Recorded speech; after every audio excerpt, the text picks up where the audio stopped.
بسم اللہ الرحمن الرحیم۔ السلام علیکم۔ میاں عمار عباد اس دور یزیدیت کا سب سے معصوم شہید، وہ تو معصوم تھا، اس گندے دور سے، اس فرعونیت برے دہور سے وہ تھک گیا، اسی وجہ سے وہ سکون کی نیند سو گیا۔ لیکن یہ میں سوچتا ہوں کہ اس کے والدین پر جو گزر رہی ہوگی وہ تو ناقابل بیان ہے ہی، لیکن جن لوگوں نے پاکستان میں یزیدیت کا یہ بازار گرم کیا، جنہوں نے فرعونیت کی طرح اپنے آپ کو بہت بڑا فرعون سمجھا، ان کے اوپر جب اس طرح کے حالات ہوں گے، ان کی زندگیوں سے جب سکون جائے گا تو پھر ان کی حالت کیا ہوگی؟ جب مظلوم کی آہ عرش پر جاتی ہے تو فرعون جیسے لوگوں کا تخت بھی فرش پر ہل جاتا ہے۔ اور یہ ہمارے والے تو صرف پارٹ ٹائم کے فرعون ہیں، ان کا تھوڑا سا وقت ہوتا ہے، اور یہ جب ان کا وقت گزرتا ہے تو پھر ان کی زندگی میں سیدھے مظلومیت ہی آتی ہے۔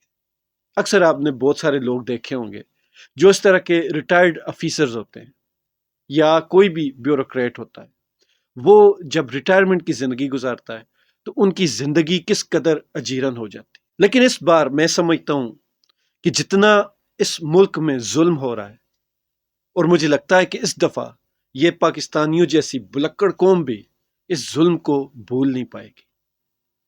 میں کب سے کہے جا رہا ہوں کہ اتنی نفرت نہ بڑھائے، لیکن پتہ نہیں کیا ہماری آواز لوگوں تک جاتی نہیں، یا پھر اس بار لوگوں کو اپنے عروج پر اتنا یقین ہے کہ ان کو لگتا نہیں کہ ان کا زوال کبھی آئے گا۔ اور جب پھر اس طرح سوچنا شروع کرتا ہوں تو پھر ذہن میں ایک چیز آتی ہے کہ جب بھی کوئی انسان یہ سمجھنا شروع کر دے کہ میرا زوال کبھی نہیں ہوگا، میں سمجھتا ہوں کہ وہی دن اس کے زوال کی طرف اس کا پہلا قدم ہوتا ہے۔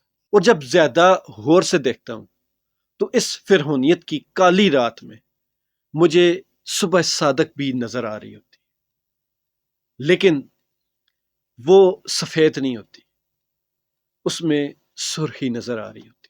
میں نے سرخی کہا، سرخی مائل نہیں کہا۔ تو انڈر دا لائن جو بات ہے وہ یہ ہے کہ کسی بھی ملک کے جو حالات ہوتے ہیں، جو قانون پر عمل ہوتا ہے، وہ لاٹ پیار سے نہیں ہوتا۔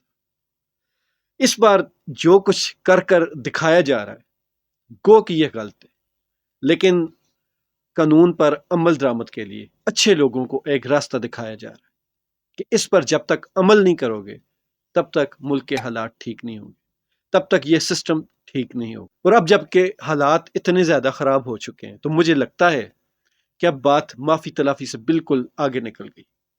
اب جب تک لوگوں کو سزائیں نہیں ملیں گی، لوگ کسی سے راضی نہیں ہوں گے۔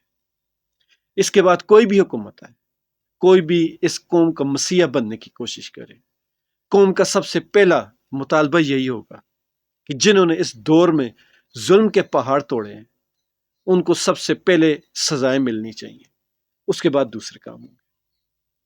اور میری دعا یہ ہے کہ اللہ تعالیٰ کوئی ایسا حکمران لے کے آئے جو واقعی کسی کا لحاظ نہ کرے، جو اس ملک میں قانون اور عدل کا جو نظام ہے وہ قائم کرے۔ اللہ تعالیٰ میاں عمار عباد کے جو والدین ہیں، دیکھیں اولاد کسی کی بھی ہو وہ سب کی سانجھی ہوتی ہے، اولاد کا دکھ سب کے لیے برابر ہوتا ہے۔ تو میری دعا ہے اللہ تعالیٰ ان کے معصوم بچے کے جو والدین ہیں ان کو اللہ تعالیٰ صبر جمیل عطا فرمائے اور ان کا اس کا بہترین نعم البدل عطا فرمائے۔